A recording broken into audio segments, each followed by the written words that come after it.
Brace yourself.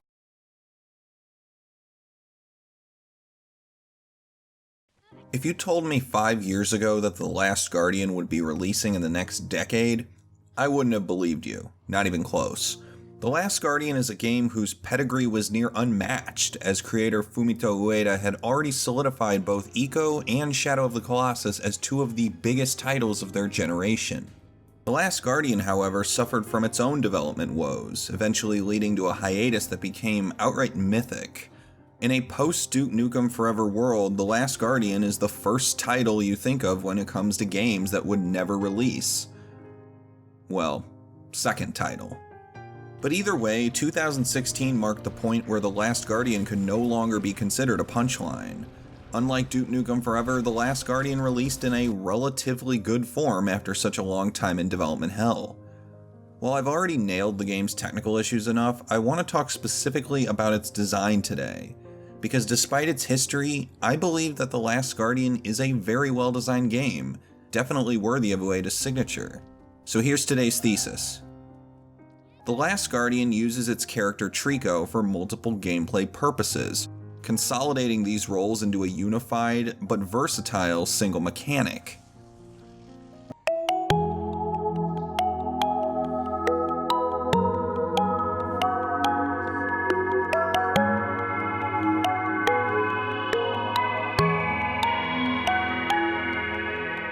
After awakening in a cave, a young boy discovers a giant dog-like creature sleeping nearby. The beast is Trico, the name the boy's villagers give to this species of creature. After appeasing the beast with barrels of food, the boy exits the cave to find his way home, only to have the Trico beast follow him. The rest of the game has the boy and Trico exploring the world outside of the cave. Trico is almost always with the boy, and the two only get separated for very brief instances, so it makes sense that a vast majority of the game design would focus around the boy and his interaction with the beast. That's worth noting, Trico is the boy's go-to companion, but what's most impressive is just how much Trico is capable of when it comes to abilities.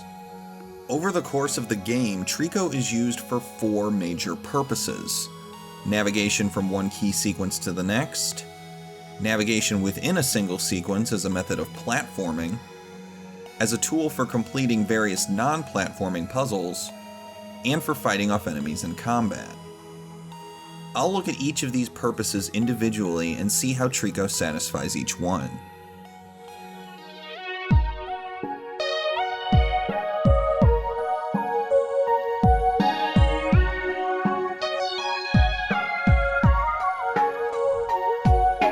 There are many times in The Last Guardian where the player needs to move from one set piece or event to another. While this can also occur simply as the young hero, there are many points where the player must get to another location that the boy can't reach on his own. In these cases, Trico acts as transportation from one part of the world to the next. Often, the player will jump on Trico's back, then Trico will traverse these larger distances. These can be a large gap, a higher ledge, a much lower platform, etc. Some of these cases are pretty abstract. One sequence has Trico swimming through an underwater passage that is too far for the boy to get to without drowning. Trico's biology is very similar to that of a dog. Sensibly, his strong hind legs let him jump higher and further than the boy himself can, and his posture lets him perch atop thin pillars. Trico's ability to traverse longer distances lets the player move from one set piece to another, also highlighting the expansiveness of the world itself.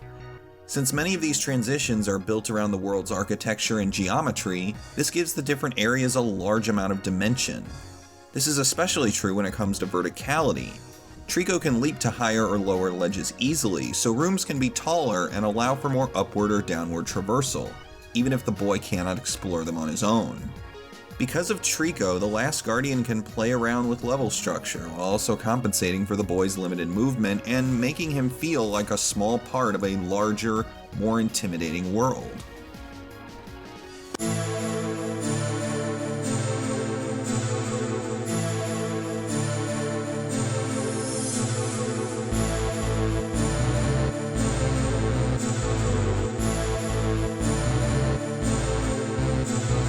In addition to being able to move between major sequences, Trico acts as a way to navigate within single sequences. His large size is an easy tool for platforming since the boy can climb Trico and use him as a way to reach higher ledges and chasms where the beast is present.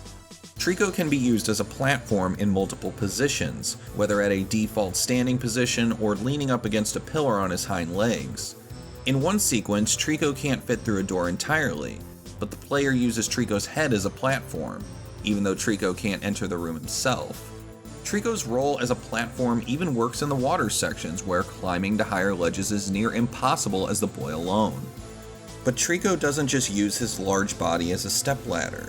The beast's entire design offers many different uses in platforming challenges. For example, Trico's long tail can be used as a rope, allowing the player to climb to lower platforms that Trico is too big to reach himself. This allows more downward movement, and as a result, gives the developers more opportunities to make vertical level design within individual platforming challenges. Finally, Trico's feathers act as a way to speed up downward movement as well. When the boy jumps from a tall height, he can grab Trico's feathers, which act as a cushion, similar to the hay piles in Assassin's Creed. This means that the player doesn't need to methodically climb back down from a high platform, and can instead get to lower levels simply by jumping where Trico can catch them. It's a very subtle solution to the problem of tediously climbing back down after a long ascent, and it makes the platforming feel much more streamlined. Even within a single platforming challenge, Trico serves multiple roles. His entire physical design accommodates both upward and downward movement, once again compensating for the boy's physical weaknesses. It's very impressive just how many ways Trico is used in the platforming alone, especially since he's used for other gameplay types as well.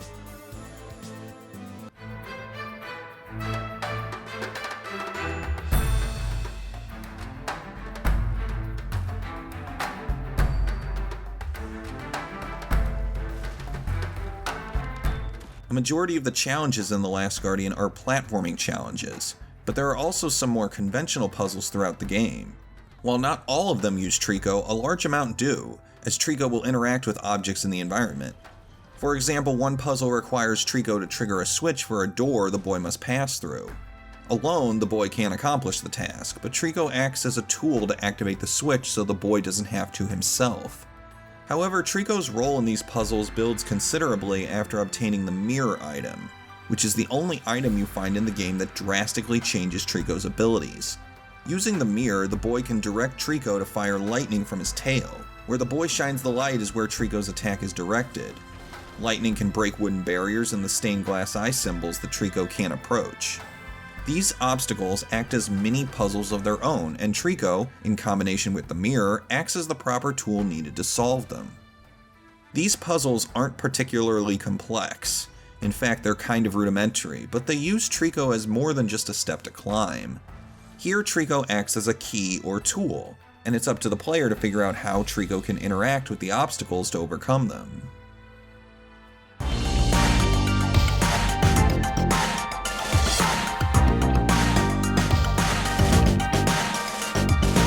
Combat isn't really a big focus in The Last Guardian, but it appears often enough to be worth noting. When you first encounter the stone soldiers in the ruins, Trico will automatically attack them. Even though the boy has almost no way of defending himself, the guards are pretty ill-equipped against a beast as large and strong as Trico. However, they do have a few tricks to keep combat from getting too simplistic. When they hold a shield with the eye insignia, Trico will be too afraid to attack them, so the player must roll into the soldiers so they drop their shield, allowing Trico to fight them again. Similarly, some enemies attack from places where Trico can't reach them, so the player must use the mirror to aim and shoot at them with lightning from Trico's tail. Using a combat mechanic as autonomous as Trico, combat still requires a surprisingly high amount of player input. While their comrades attack, some soldiers will still chase the boy, so the player must weave around them to avoid capture, or even lure them to a part of the room where Trico is in range to attack them. And situations where some enemies use shields or out-of-reach attack points are interesting.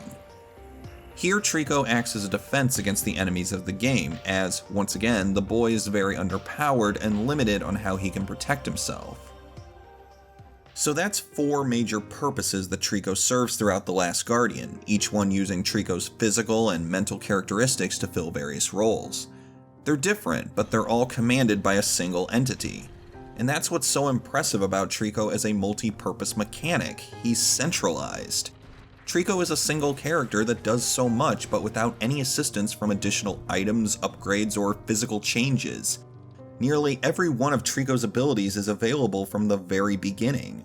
The only way these characteristics seem to stack and add up over time is how the level design incentivizes them. For example, Trico's ability to swim is always present, but never displayable until reaching water-filled environments.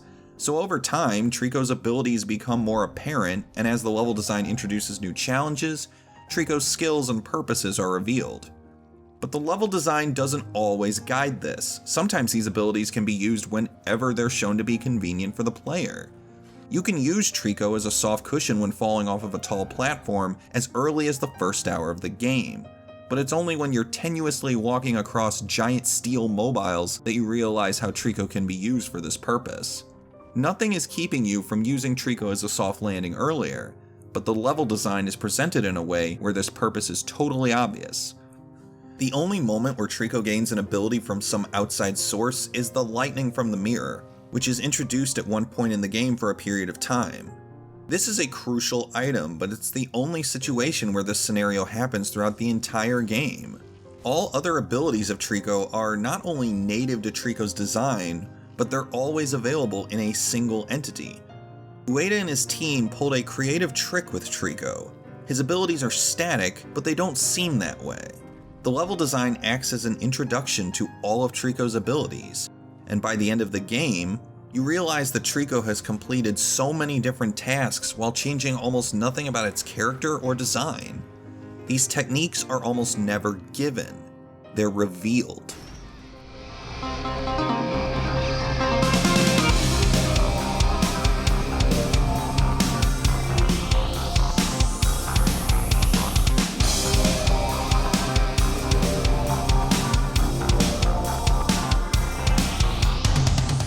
The Last Guardian is a demonstration of how a single mechanic can serve so many different purposes. Trico is a Swiss Army knife of gameplay elements, able to play out so many roles while keeping its identity and design consistent. It really is impressive just how little Trico changes over the course of the game on a design level, while the environments introduce so many new ideas. Trico is probably the most versatile mechanic I've ever seen in a game. I was constantly impressed at how so many different types of gameplay are displayed in a single entity.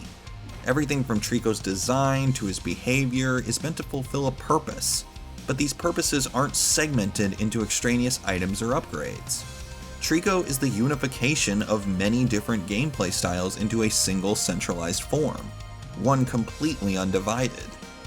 Regardless of whether The Last Guardian totally fulfilled its ambition during its lengthy time in development hell, Trico is probably one of the most creative gameplay concepts introduced so far in this console generation, and it remains a mechanic with unwavering focus.